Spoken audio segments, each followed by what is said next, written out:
The BumbleKast is for entertainment purposes only. The host's comments and opinions, and those of their guests, are wholly their own and do not represent that of any other entity. Content is provided as is, with no guarantees of accuracy or timeliness. Unauthorized redistribution or editing of the BumbleKast in whole or in part is strictly prohibited.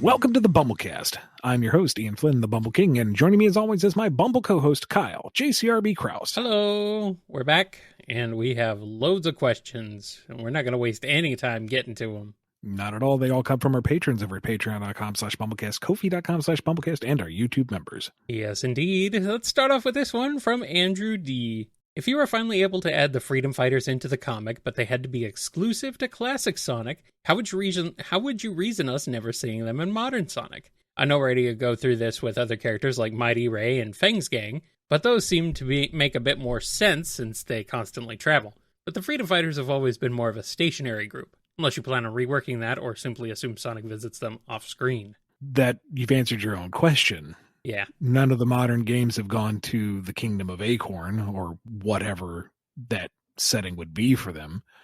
And thus we haven't been there, so that's why we haven't seen them, in theory.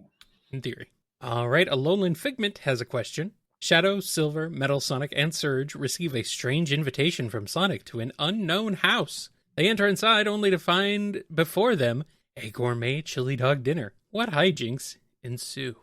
Well, Metal Sonic can't do anything because he doesn't have a mouth.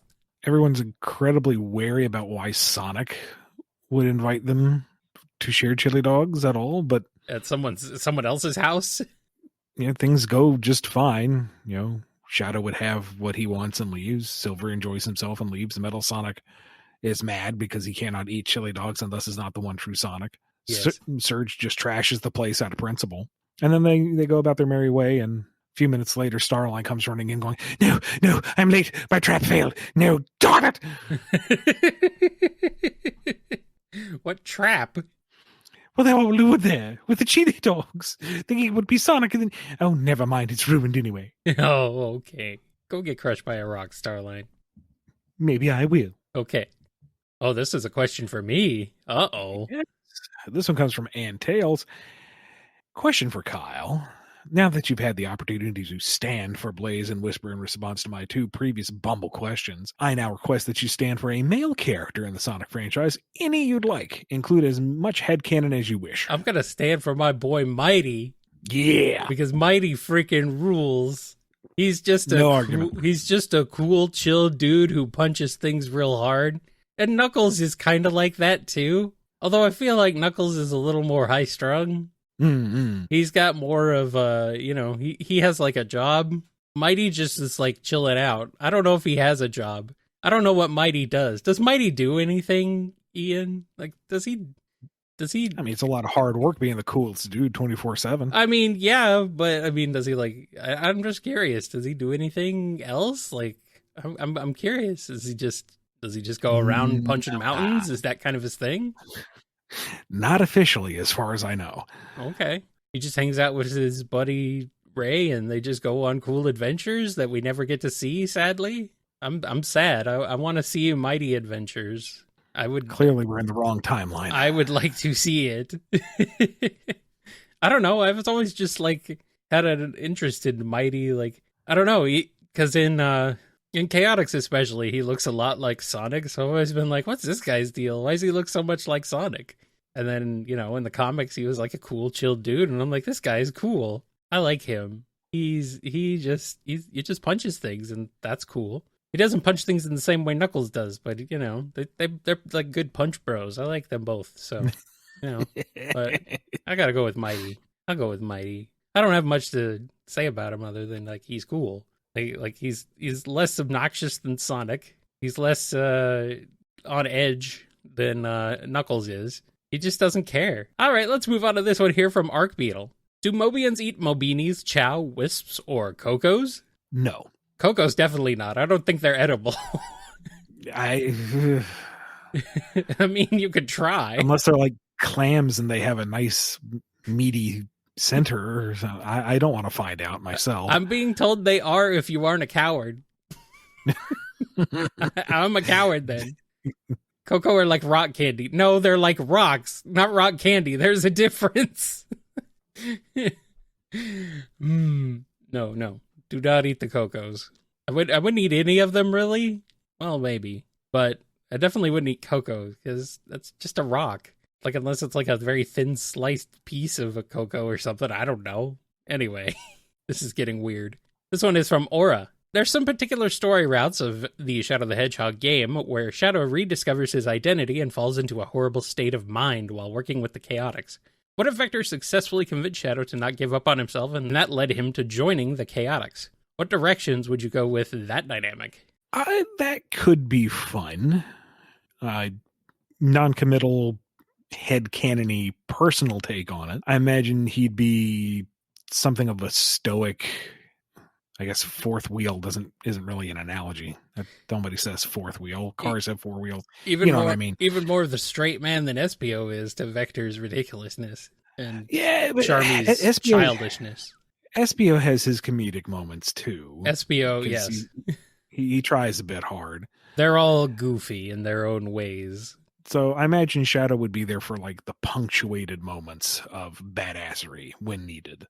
Yeah. Like when you try to have a bad cop, good cop routine, and he just enters the room and that's it. There's your bad cop. You have the perp confessing the stuff he didn't even do. He's there to be the badass and to otherwise sit there and facepalm for the entire time.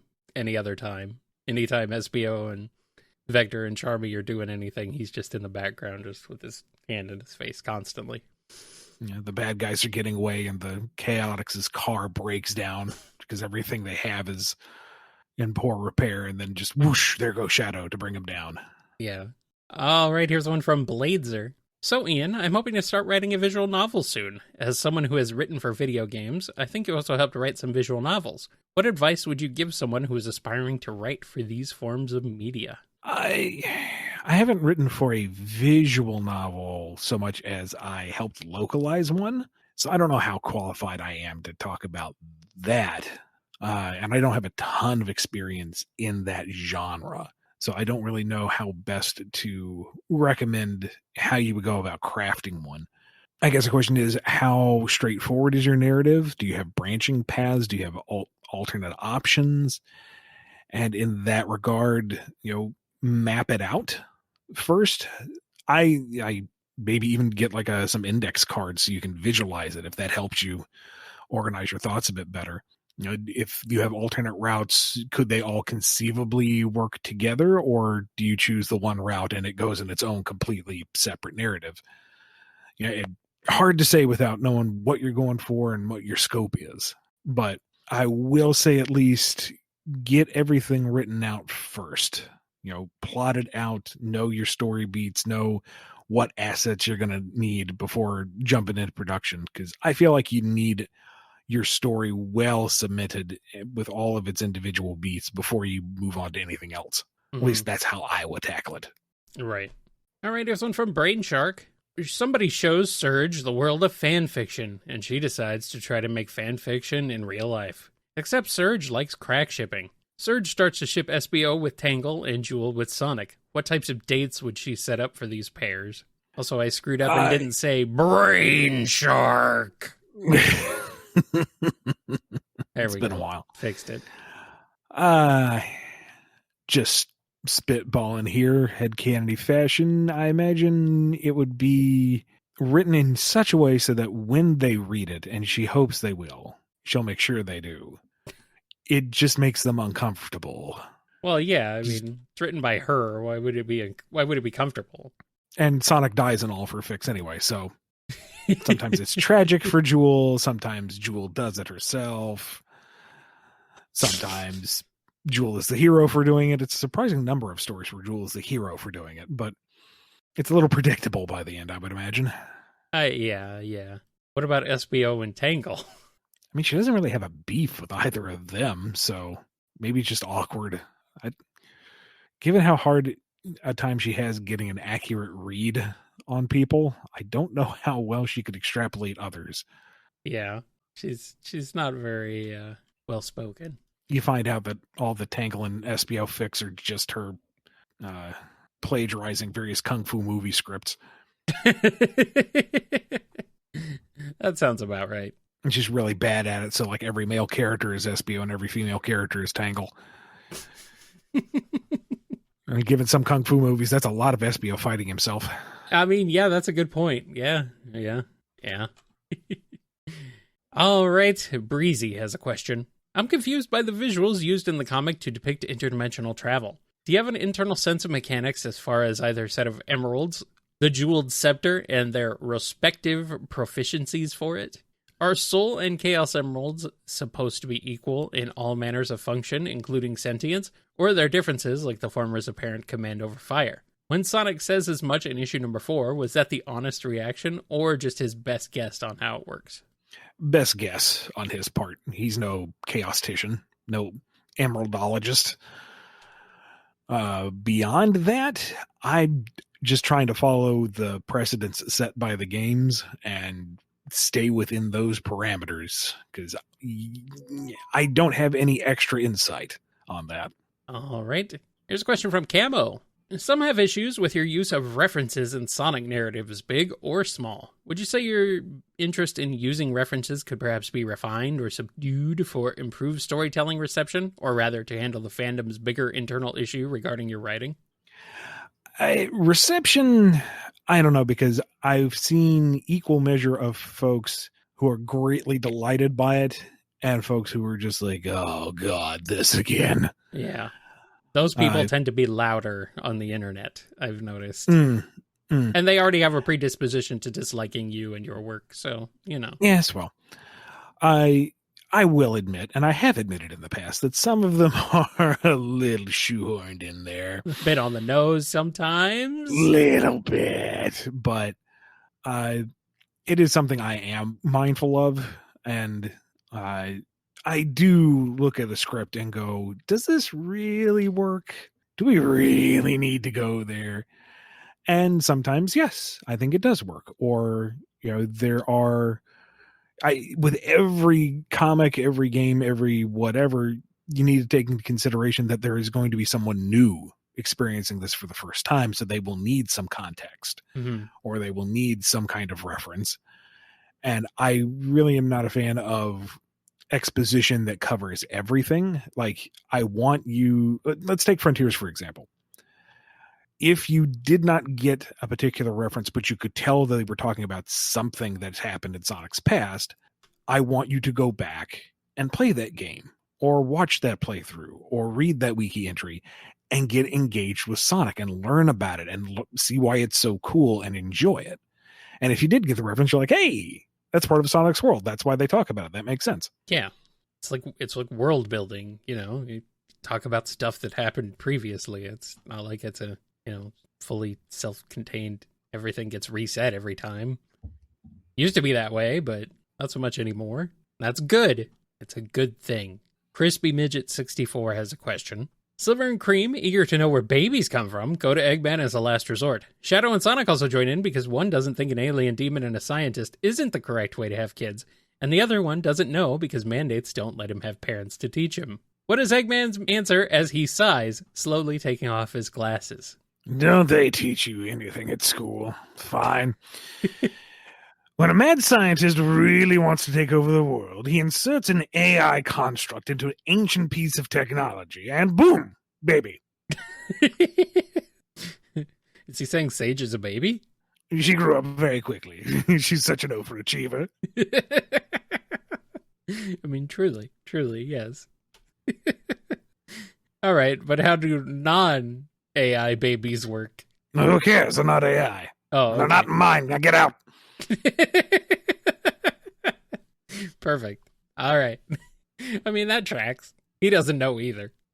DDRMM has a question. Sonic and Tangle decide to do an extreme stunts photo shoot to post on social media. Where do they do it? What do they do for it? And how do the comments from friends and associates play out? We don't have an established, like, skate park or anything in Sonic, do we? No, I don't think so. which is surprising considering that we had a whole era of like Tony Hawk skateboarding style games concurrent with Sonic. You'd think that would have been like a thing. I could be very wrong, but I thought there was a project that started in that direction and that eventually turned into the Rider series. Yeah, might be like Extreme Gear might be the closest you get. I mean, kind of the entire world's a skate park. There's loops and half pipes and stuff everywhere, to be fair. So like there's those quarter pipes in City Escape that Sonic runs up. It's not really like the whole world is a skate park to him, basically. So could be anywhere. I mean, you imagine what skate parks look like in the real world. Yeah, there's rails everywhere. And Extreme Gear is common enough in that world. So, just by that kind of extrapolation, I imagine the skate parts in Sonic World would be just insane. Yeah. And I mean, if we're going by that logic, if there is some awesome Extreme Gear skate park, why not go there and just style on everybody? The problem is that their Sonic and Tangle's extreme stunt photo shoot is kind of boring because they're too competent. They don't wipe out enough. They don't hurt themselves enough for it to be truly entertaining. Not the direction I would have gone with it, but I see the wisdom in your words. Well, I've seen enough extreme stunt like photo shoots and videos and stuff of like Nitro Circus and stuff where they do real silly, jackass style stunts or whatever. Yeah, or they're grinding rails and then they hurt themselves, on the rail. But Now, see, I was thinking more along the lines of People Are Awesome channel, where it's like, oh wait. Peak human condition is a thing. You can do this. I'm not, but others can. Oh, okay. So you wanted to go for a more positive route while I wanted to go for a more, that person got hurt route. Got it.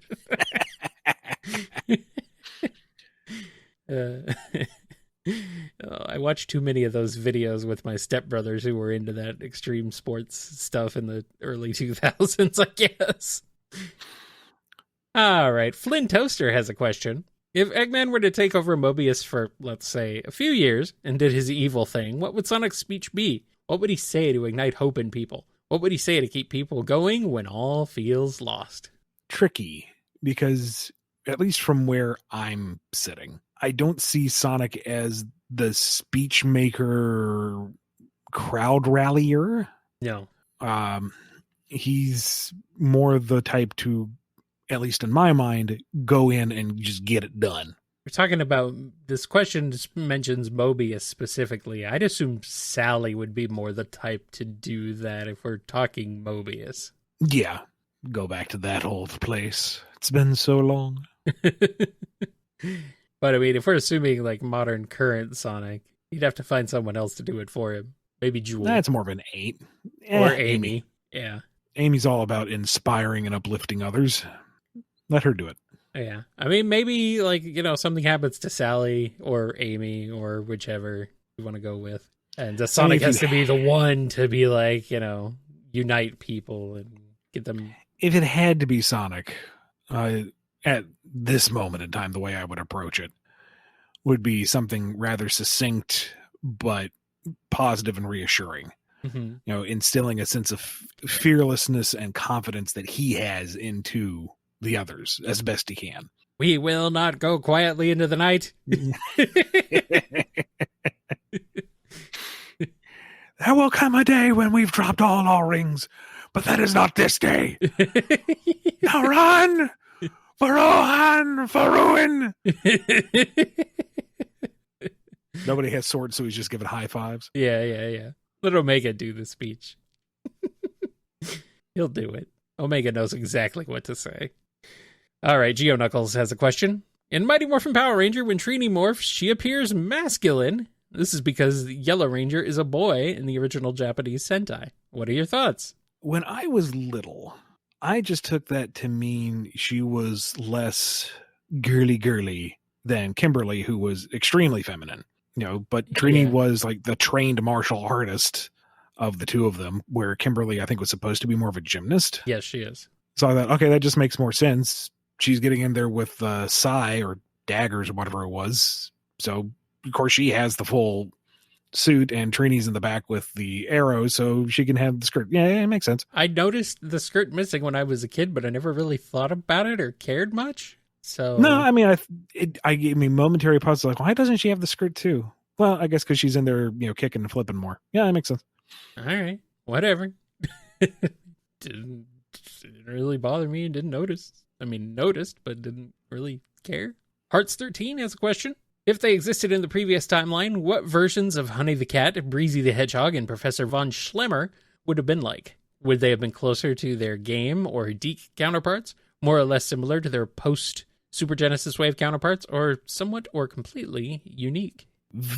When you say previous timeline, I'm guessing pre-Genesis Wave? I'm thinking they mean pre-Genesis Wave, yeah. Okay. I would imagine Breezy and von Schlemmer, if they would have been entered into pre-Genesis Wave Archie, would have come around the time where the books first started, when it was more aligned with the Deke animated shows. And I would imagine they would just be their cartoon counterparts. Yeah, they would less. probably be largely similar, if not identical, yeah. Who's to say how they would have evolved from there? But I would think at least initially there'd be that. Honey, it's really hard to say because nobody knew who or what she was supposed to be, that she even existed back then, except for like the most. When did the data mining come out versus where was the book at that point? I don't know. I feel like it was known for a while, but I mean, we know that the writers of the book at the time didn't really look much into official content unless they like had to, as for like an adaptation. So in that regard, what she would do would really come down to which of the previous writers would have introduced her, because they all had very different approaches to expanding the Sonic universe. Yeah, and it depends on how much they knew. If they knew like she was based on a character from Virtua Fighter or from Fighting Vipers, would they have looked at that version of the character and taken more from that, or not? Interesting to think about, but personally, I'm glad we got the version of her that we did, so I'll take that. This question is from Hero Squad. Starline gets isekai'd to McDonald's. How's it go? And is he loving it? Of course he isn't. Is he getting isekai to working at McDonald's? Or is he getting isekai to eating at McDonald's? Or both? I had just assumed working there as the worst route, but you do bring up a good point. It doesn't specify that. No. Unless you just boop in there and he's like, well, might as well eat while I'm here, I suppose. Is the ice cream machine broken? Oh, he'll fix it all right. And the isekai adventures continue. That's why they send in the technicians. No, but just anybody can't do it. You should have known better, Starline. Known better, yep. And once again, you have been soft served by destiny. I figured it was either that or he drank a Grimace shake and exploded, and then the isekai adventures continue.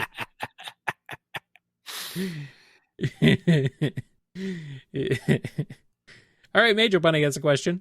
Sweet and definitely not evil duo lands a role in the Restoration's annual company stage play. He gets cast as the ruthless villain, and there's even lots of elaborate costume changes involved. Assuming there's no way for him to back out of it, how does Duo approach this task, and how does the play go? Depends on who else is in the cast. Are they potential targets? Oh boy. Do they die on stage? Can he take advantage of this situation? If you die in the play, you die for real? Is that what's going on? Not only does he get the job done, he gets applause for it. Oh boy. Just what he always wanted. I mean, if not that, then, stage productions can be hazardous. Those lights are hot and heavy. If not secured properly, goodness, who knows what could happen. I mean, you did secure the panels over the orchestra pit, right? They're not loose. And then mimic, I mean duos, isekai adventures begin. Wait, hold on. Don't tell duo to break a leg, because he'll do it. Oh, danger.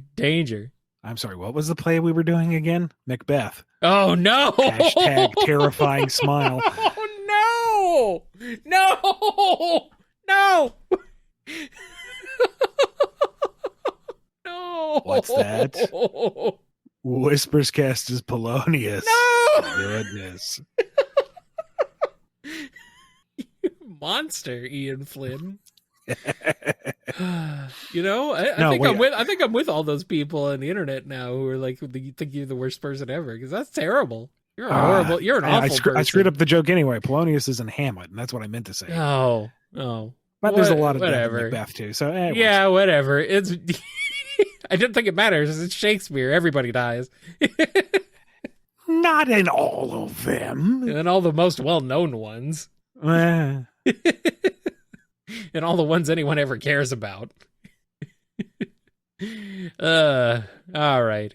Question from Mankoi. Given that Blaze can both run extremely fast and catch fire, presumably she has to eat something like 30,000 calories a day. Okay, that's probably not how that works, but let's just roll with it for the sake of the question. How does Blaze manage to eat enough to fulfill her massive caloric requirements while also maintaining the grace and dignity required of her station? Well, if we're going to go with that silly scenario, I mean, seafood's high in calories, but relatively lean, right? Sure.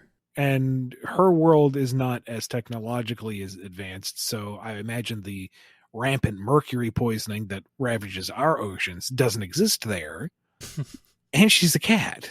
So, seafood diet. Yum. Lots of sushi, I guess.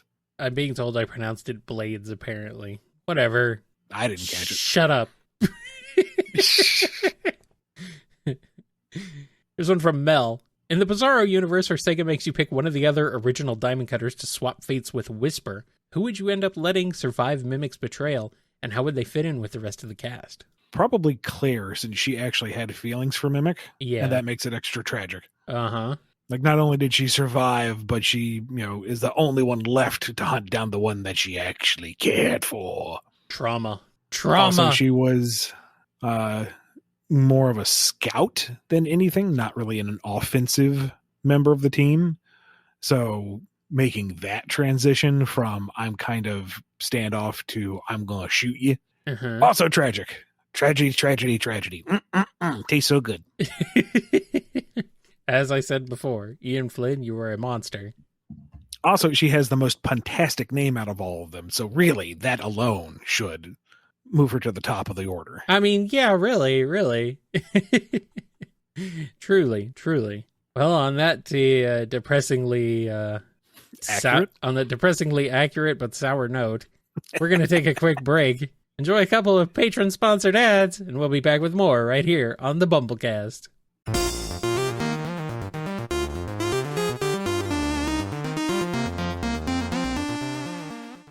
This ad comes from Chaos Sonic 1. Hello again. I'm asking for you to help my friend Yuna Florynn and her husband Hyro_/H/ quit his job, all to dedicate his life to taking care of his wife Yuna. Commissions are open to cover the medical expenses, so please help them, as my friends need all the help they can get. H/ offers full character art for $25 USD, plus $10 per extra character, and avatars at $15 USD each. Please contribute if you are able. I really want them to be okay, as they are really nice, make really good art, and are good friends. Thank you. You can find links to their various accounts down below in the description of the episode.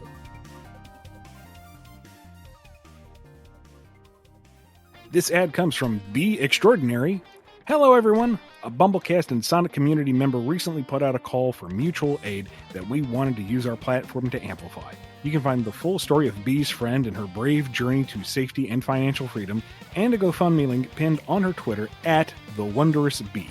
Even if you don't have anything extra to donate right now, sharing the link will still go so far to expose this fundraiser to a wider audience. On behalf of Bee, she'd like to thank the community for listening and for lending your generosity and warmth to her loved one. Other links can be found in the video description below.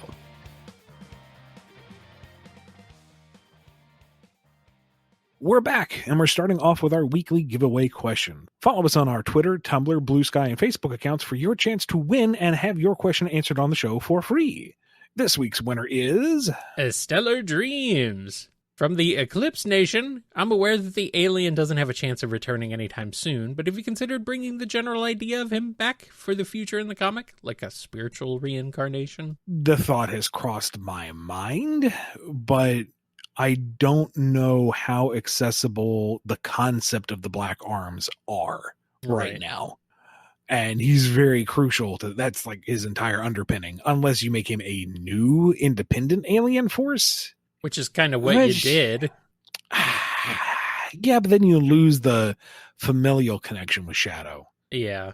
And then then what's the point? Then he's just an evil alien and you can do anything with that. So I would, personally speaking, I would like to champion Eclipse being rescued before I would want to try to make Kirkland brand Eclipse. I don't know how viable that is, but that would be my personal desire, first and foremost. I mean, technically, wasn't Eclipse supposed to be kind of Kirkland brand Mephiles? Was that the intent? No. Was originally Mephiles? No. Because the original misinterpreting the original intent was to have Mephiles himself come back and through timey-wimey shenanigans bring back Black Doom. Yeah. And the note was, no, they're dead, which is good reasoning, I guess. So when we came up with Eclipse, it was like, all right, let's just approach it from a completely different angle. Okay. Like I did want it to be a new antagonist for Shadow, or a regular antagonist for Shadow, but you can't really do Kirkland brand Mephiles. You either do him right or you just can't. Or you just don't. Yeah. So Eclipse was a wholly new idea and a stronger, better one. So thank you, Sega. I mean, yeah, technically. I make fun of him by calling him Kirkland brand, but, he was actually a better character, more interesting character. So, all right, Minty Borb has a question. With 2024 releasing new films for both the Sonic and the Transformers franchises, I just had a general curiosity. Are there any Autobots or Decepticons you can see the Sonic cast meeting or getting along with? Not so much of a crossover, but more just a general vibe. I'm not as into the Transformers as some folks, so it's hard to say. Like, I dabbled in G1 when I was, 5? Most of the G1 ones are the more popular ones still anyway, so I know. with them. But just for pure easy correlation, having Starscream work with Eggman and plot to take over the Eggman Empire just kind of writes itself. Yeah, pretty much. Grimlock and Styx need to go on that adventure. Let me reapproach that. Grimlock and anybody, needs to go on an adventure together because I love Grimlock. In fact, can we just drop the Sonic characters and just do a Dinobot story? Because I'm on board for that. Sure. Yeah. Someone hire this man to write a Dinobot story. He'll do it. Let's see here. Everyone was always like, put Blur with Sonic. I don't know. Just because they're super fast. That's like it. That's like the only thing they have. But, maybe Sonic and Bumblebee. Because they're kind of like the main characters of the respective Tails franchises. and Bumblebee. Oh, I guess that's true. Okay, well, now you're just matching them by color. No, they're both good boys who aspire to do good, and they want to achieve things. Well, there's also Ratchet and Wheeljack you could put Tails with. Yeah, those guys. Guys you don't know. I know one of them is kind of like white and was like the fix-it guy. Yeah. Ian's a fake Transformers fan.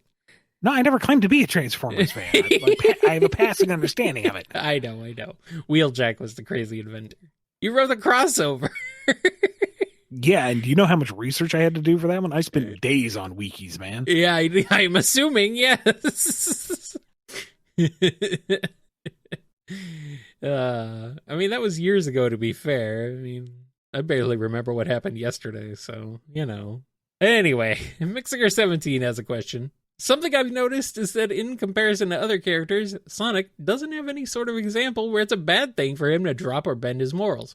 Heck, other characters in the series do kill their enemies and the world is better because of it. How would you go about showing that it wouldn't entirely be a good thing if Sonic did start ending people? I think that would have to go a rather grim, dark direction. I guess. Just give Sonic a gun. Whatever.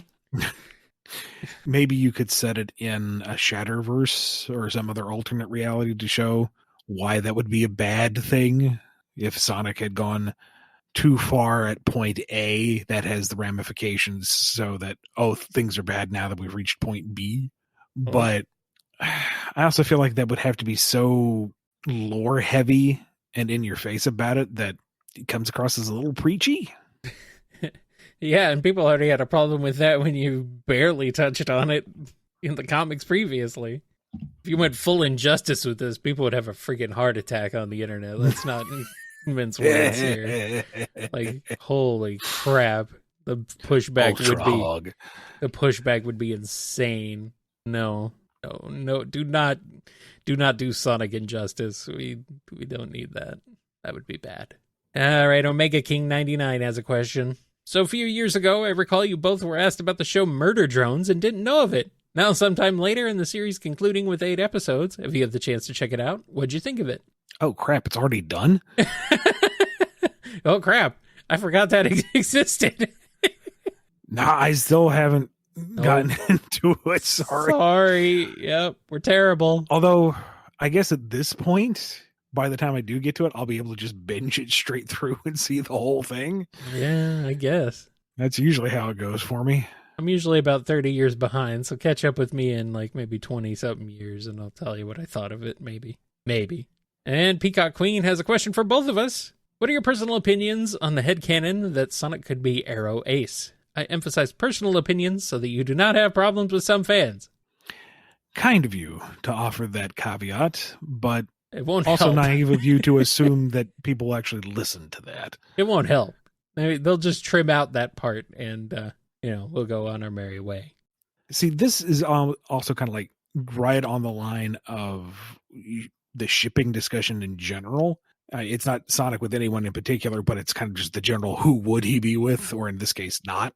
And I am, personally speaking, very tired of those discussions. So, in my personal opinion, if that's how you view the character and you get enjoyment from it, I'm not going to argue against it.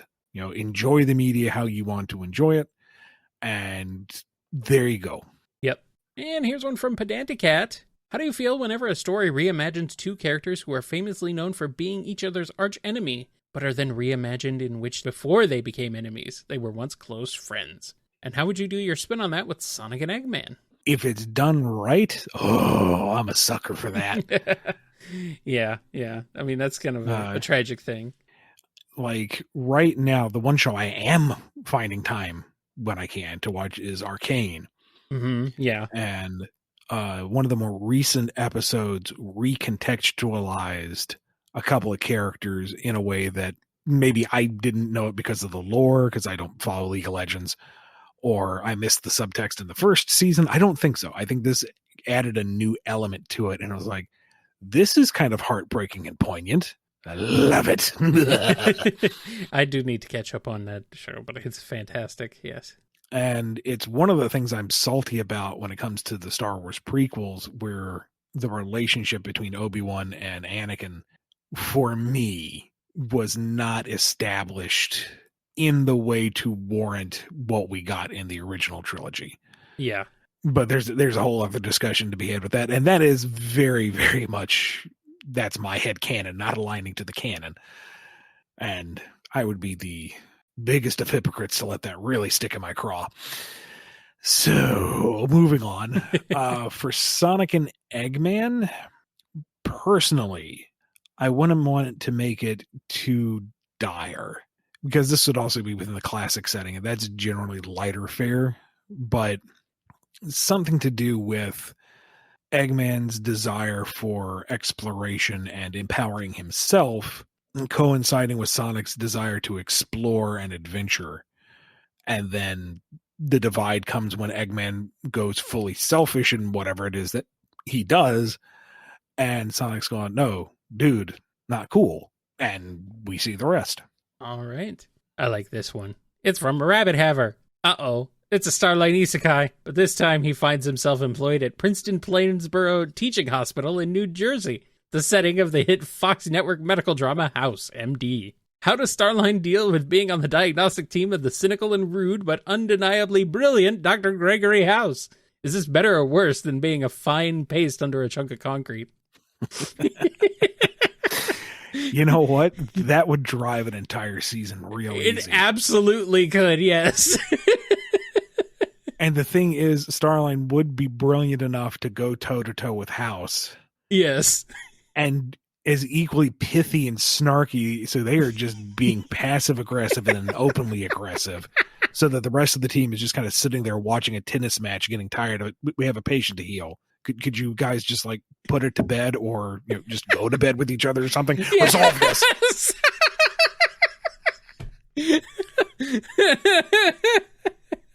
And then the finale is Starline gets sick with something, and they're having trouble diagnosing it.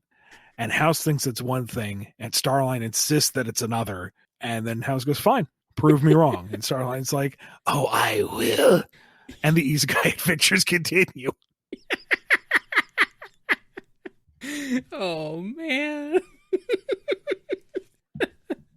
Wilson's really feeling put out because... Wilson's just tired because now there's two of them. Yeah. Yes. And then the last shot is, House leans in as he's bringing the sheet over Starline's head and whispers in his ear, "You were wrong."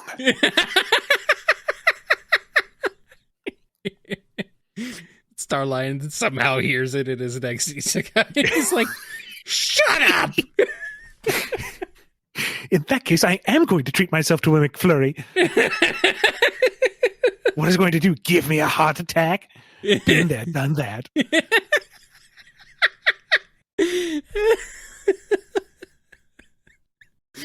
Thank you. Yeah. Starline doesn't do well working with other doctors, so you know.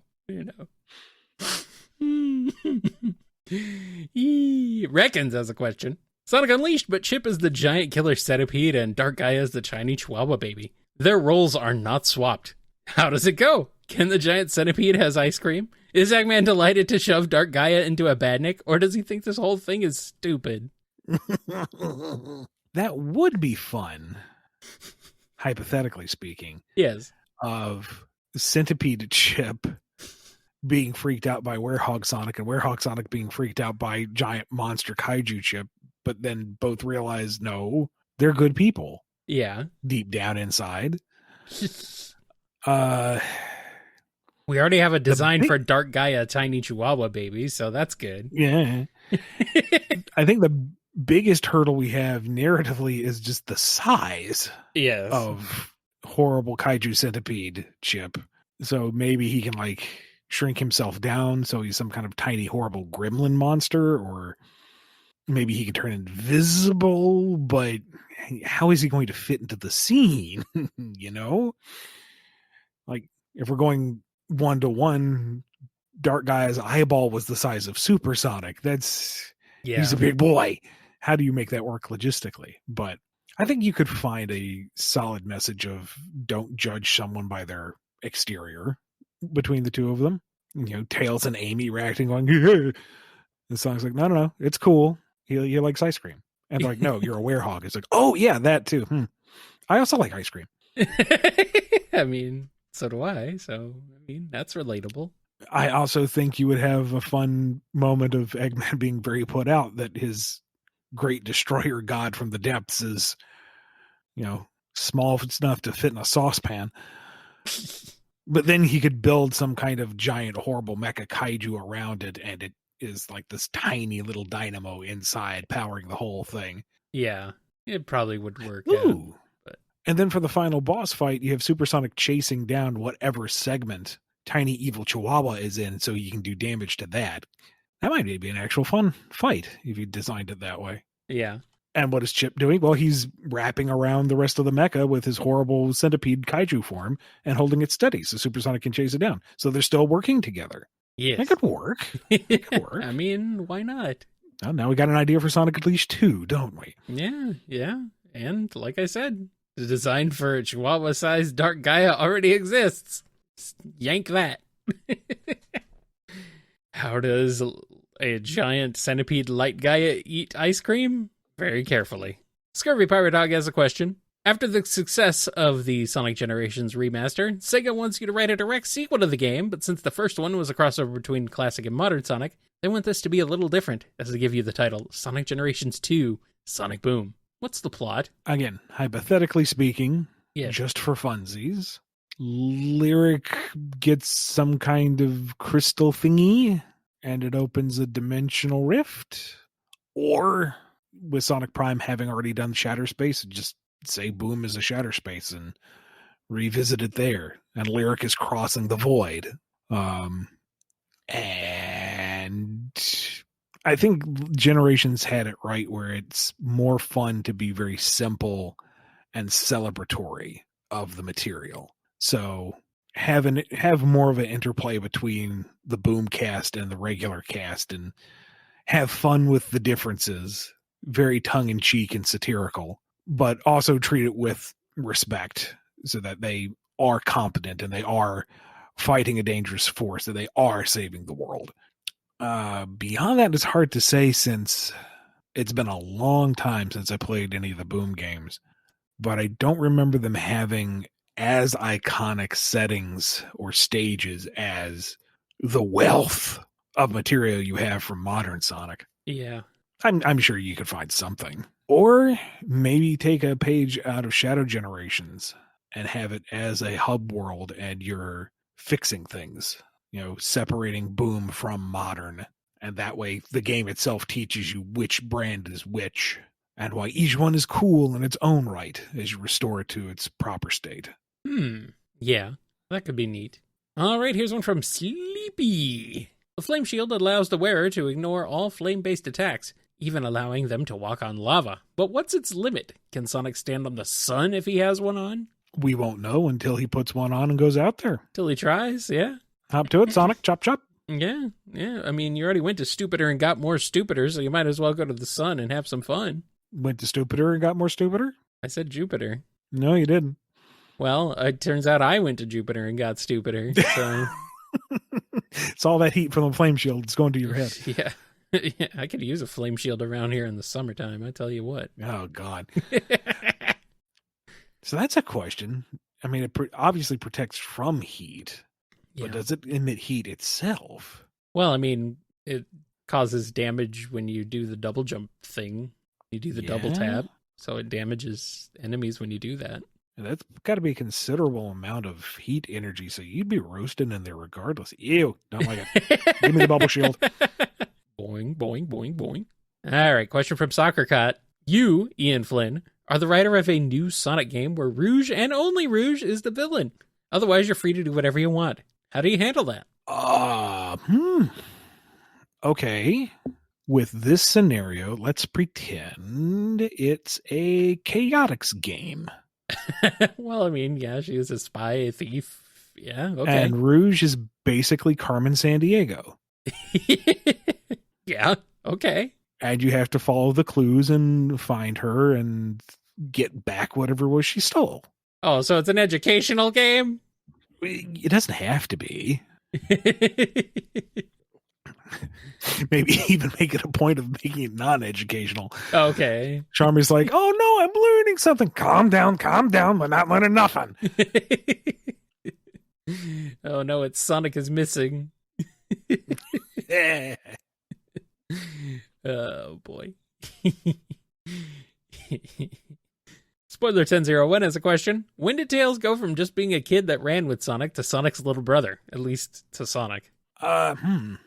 I would wager somewhere between Sonic 2 and Sonic 3 and Knuckles. They seem to bond pretty fast to me. Yeah, yeah. I'm thinking that Tails saving his ass when he was falling out of the Death Egg after Sonic 2 is probably a good point.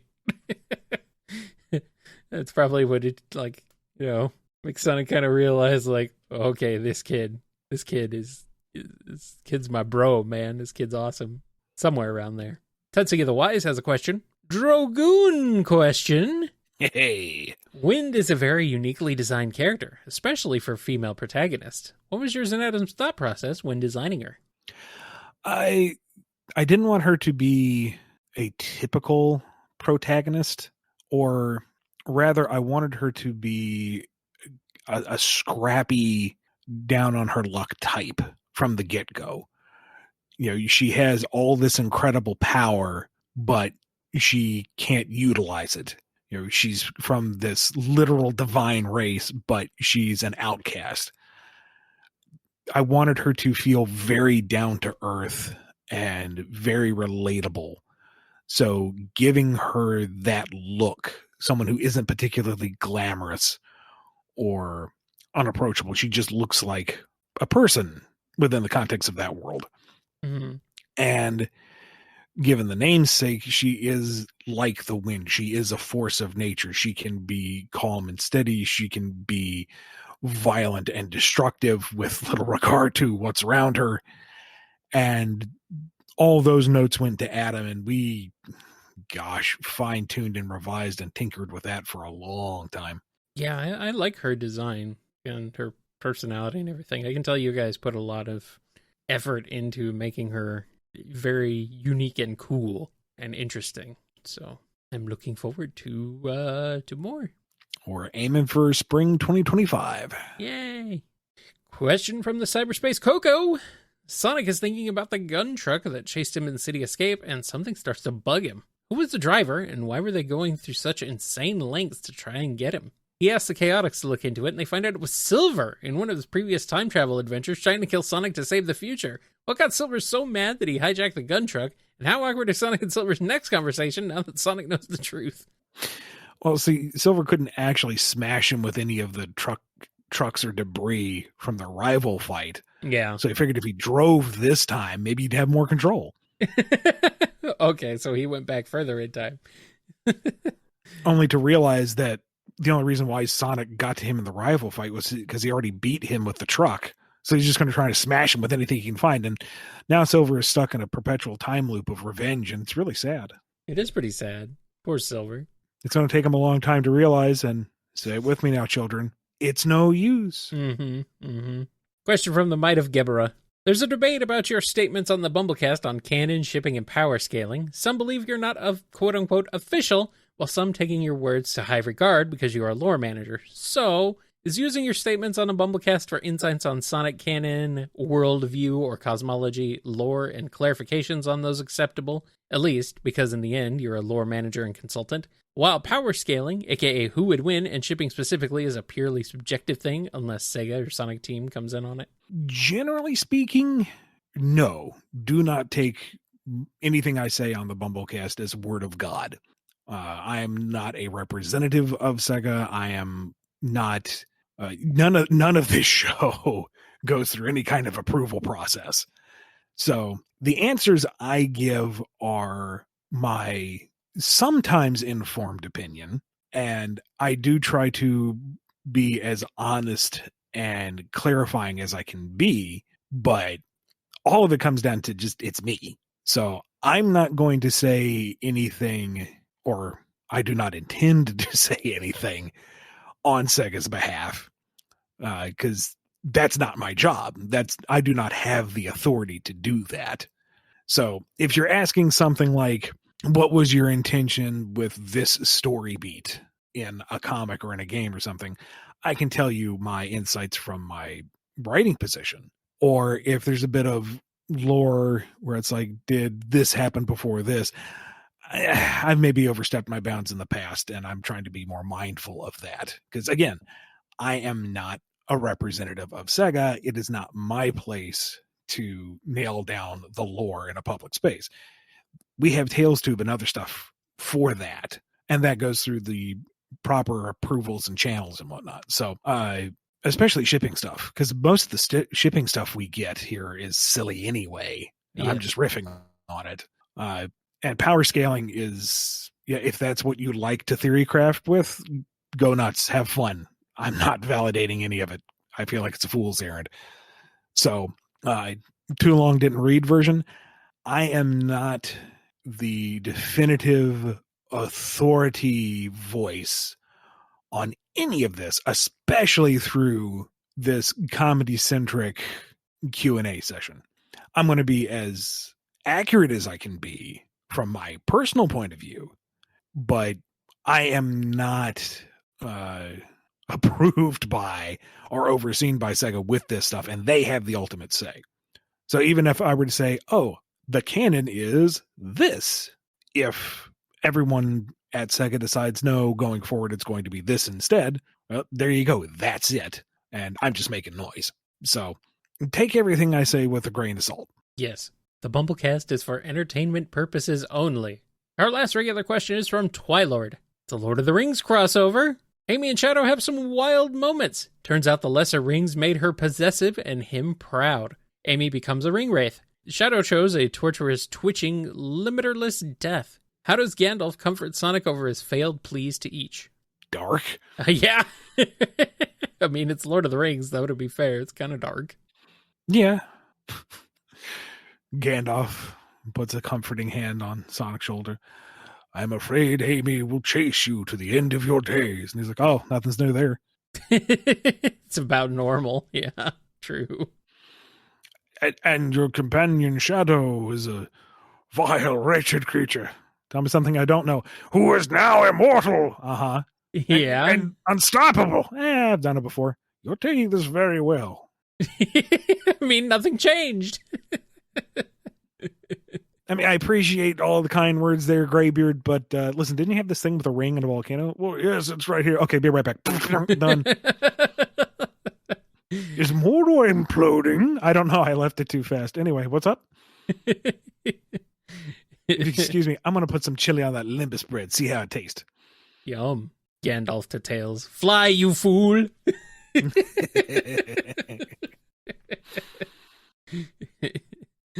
Alrighty. Let's go ahead and jump into the Shadow Generation spoiler zone. One of these is maybe not so much a spoiler for Shadow Generations directly, but I'm keeping it in here anyway. So if you do not want to get spoiled for the new Sonic game, then we'll see you next time. Here's one from Chaos Sonic 1. So far, we have representation levels for SA2, Sonic Heroes, Sonic Forces, Sonic 06. Sonic Forces is in here twice. And Sonic Movie 3 DLC on December 12th. So I have to ask, why is there no representation level for Shadow the Hedgehog? The music's in it. Yeah, but where's a level from the game, Ian Flynn? Never mind a level, the main antagonist of the game is the central antagonist of this. Yeah, so? I don't know. Why not? You run Sonic, that's... Into the ground, according to some people. Well, I mean, arguably you're just perpetuating a long dig into the ground anyway, so according to other people. Hold on. I'd have to go back and double check, but the Arc stages do pay homage to just about every stage that has been set on the Arc. So maybe some of the Shadow games Arc levels are in there too, maybe? I don't know. I'd have to see a 1-to-1. I don't know. Shadow's in there. That should count, right? Maybe the problem is that all those levels are filled with guns, and we can't have guns in Sonic anymore, so... Well, no, there you go. This is the joke answer. Okay, I don't want to see this showing up on a wiki. The SA2 representation was all the Radical Highway stages. The Arc stage is the Shadow representation. Yeah, there you go. Either that or, Radical Highway is Lethal Highway meets Westopolis. So Radical Highway is in Westopolis. I don't know. You could make some sort of weird arguing. Where's Omochao with a gun? That's what we really need.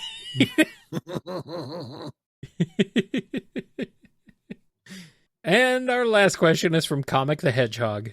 Seeing Rouge rope Shadow into attending Sonic's birthday party got me thinking. If Shadow tried to get out of this by sending a Shadow android to attend the party in his place, would anyone even notice?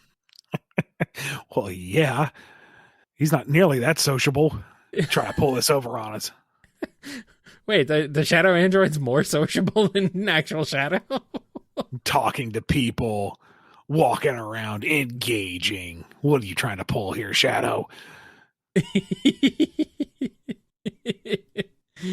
That's true. It's true. Shadow was the imposter. Very sus. And to be clear, joke answer. Joke. Okay? Joke. Just being silly. It's funny. Funny joke. Anyway, speaking of funny jokes, we're leaving. We're not funny. Thank you to all our patrons over at patreon.com/BumbleKast, Ko-fi.com/BumbleKast, and our YouTube members for supporting the show. Be good to yourselves, be good to each other, and we will see you next time on the BumbleKast. Take care, everybody. Watch out for shadow androids. You go enjoy some dinner. Say hey to Jen for me. I will. She's not home yet, but she will be. Well, when she gets home, obviously. She's coming home with burger. Burger. Honestly, Kyle. Honestly. And burger. I now request that you stand for a male character in the Sonic franchise, and that you... I now request that you stand for a male character of the Sonic... Kind of hard to see because the microphone's in the way. Telling you, it's not as easy as you thought, is it? I've actually had professional training. I do a lot on this show.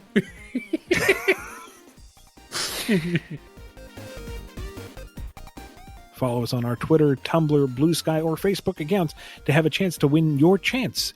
To have the chance. How many times am I going to do this? Follow us on our Twitter, Tumblr, Blue Sky, or Facebook account. That's all, folks. Show's over.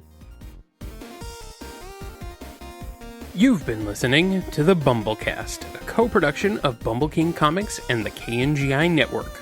Original theme music composed by Ken Coda Snyder. Remixed intro by T-Lopes. Find out more information, along with podcast feeder links, MP3 downloads, and more at bumbleking.com and kngi.org.